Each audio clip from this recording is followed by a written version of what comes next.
नमस्कार, आपण बघत आहात CTV न्यूज. नजर प्रत्येक बातमीवर. हिंदी आणि मराठी भाषेत बातम्या प्रसारित करणारे जिल्ह्यातील एकमेव channel, sponsored by Sukhkarta associates. आणि आता पाहूया गेल्या 24 तासातील बातम्या पटापट. मुलगी तरुण असल्याने अभ्यासाकरिता आपल्या बहिणीकडे ठेवताना तिची सुरक्षा सुद्धा होईल हा आईचा हेतू तिच्या बहिणीच्या नवऱ्यानेच उधळला. शिक्षणाकरिता असलेल्या मुलीवर तिच्या मावशीच्या नवऱ्याने संधी साधून बळजबरीने अत्याचार केला. अचानक तिच्या पोटात दुखू लागल्याने तिला दवाखान्यात नेले असता ती 2 महिन्यांची गर्भवती असल्याचे दिसून आले. दुर्गापूर येथील या माणुसकीला काळीमा फासणाऱ्या घटनेत पोलिसांनी आरोपीला गजाआड केले. वरोरा तालुक्यातील बेलगाव शिवारात काही इसम दुचाकीने फिरत होते. त्यांची हालचाल संशयास्पद वाटल्याने गावकरी मंडळी एकत्र आली आणि हे बघून ते 8 इसम पळ काढण्याच्या तयारीत असताना गावकऱ्यांनी त्यांना शिताफीने पकडले. हे आरोपी दरोडे टाकण्याकरिता आले असल्याचे पोलीस तपासात उघडकीस आले. आरोपींमध्ये यवतमाळ जिल्ह्याचे 6 तर चंद्रपूर जिल्ह्यातील 2 समावेश आहे. पावसाने दडी मारल्याने शेतकऱ्यांची धानाची रोपे नष्ट होत चालली आहे. याकरिता चंद्रपूर जिल्ह्यातील 2 दिग्गज आमदारांनी शासनाकडे असोला मेंढा आणि गोसीखुर्द प्रकल्पाचे पाणी शेतकऱ्यांकरिता सोडावे अशी मागणी केली. त्यात आमदार सुधीर मुनगंटीवार यांच्या पाठपुराव्याने येत्या 2 दिवसात असोला मेंढा येथील पाणी शेतकऱ्यांकरिता सोडण्यात येणार असल्याचे पत्र त्यांना प्राप्त झाले आहे. सध्याच्या युगात ऐकावं ते नवल असल्या उक्तीला साजेशा घटना घडत आहे.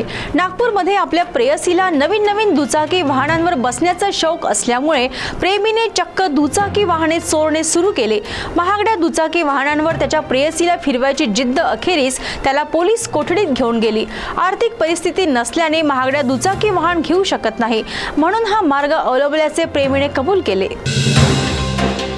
वणी तालुक्यात आणि इतरत्रही शेतकऱ्यांच्या शेतातील मोटारी आणि इलेक्ट्रिकच्या खांबावरील ॲल्युमिनियमच्या तारा ह्या चोरीला जाण्याचे प्रकार घडत होते. या सर्व गुन्ह्यांचे तपास करण्याचे आव्हान पोलिसांसमोर होते.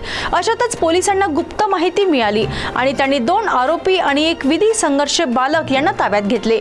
ही टोळी तार चोरून वणी येथील भंगाराच्या दुकानात विकत होते. पोलिसांनी भंगार विक्रेत्याला सुद्धा ताब्यात घेतले. या प्रकरणात 10 गुन्हे उघडकीस आले असून 14,75,000चा मुद्देमाल जप्त करण्यात आलाय. चोरांपासून सध्या मंदिरही सुरक्षित नाही अशी एक घटना वणी तालुक्यातील कैलासनगर येथे उघडकीस आली. अनेक भाविकांचे श्रद्धास्थान असलेले हनुमान मंदिरमधून 2 सिलिंग फॅन आणि 2 वॉल फॅन चोरांनी मध्यरात्री चोरून नेले. या व्यतिरिक्त त्यांनी कुठेही चोरी केली नाही. पोलीस अज्ञात आरोपींचा शोध घेत आहे. ताडोबा अंधारी व्याघ्र प्रकल्पातील पळसगाव वनपरिक्षेत्रात एका प्रौढ वाघाचा जेरबंद करताना मृत्यू झाल्याने वन विभागात खळबळ उडाली आहे. 28 जून रोजी या वाघाने एका इसमावर हल्ला करून ठार केले होते. त्यानंतर या वाघाला जेरबंद करून कोर झोनमध्ये सोडण्यात आले, परंतु हा परत पळसगाव क्षेत्रात परतला. या क्षेत्रात काही दिवसापासून त्याने आपले बस्तान मांडले होते आणि वन विभाग त्याच्यावर लक्ष ठेवून होता. या परिसरातील नागरिक या वाघामुळे भयभीत झाले होते. या वाघाला जेरबंद करत असताना त्याचा मृत्यू झाला. हा मृत्यू नेमका कशामुळे झाला हे उत्तरीय तपासणीनंतरच कळेल.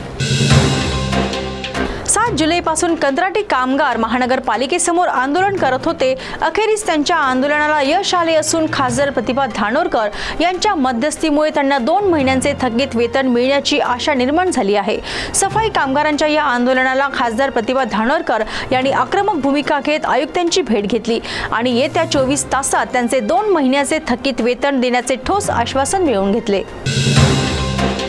चंद्रपूर जिल्ह्याच्या आणि तेलंगणाच्या सीमेवर असलेले संगणापूर येथील शेतकऱ्यांच्या पिकांवर तेलंगणा वन विभागाने ट्रॅक्टर चालवून सुमारे 20 ते 30 एकर मधील पीक नष्ट केल्याचा आरोप येथील शेतकऱ्यांनी केला आहे.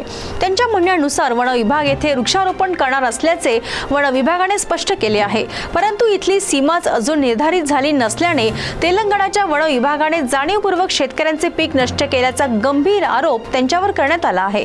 या कारवाईने शेतकऱ्यांचे मात्र प्रचंड नुकसान झाले आहे.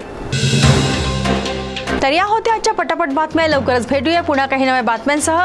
तोपर्यंत अशाच बातम्यांचे अपडेट पाहण्यासाठी बघत रहा CTV न्यूज. नजर प्रत्येक बातमीवर. नमस्कार.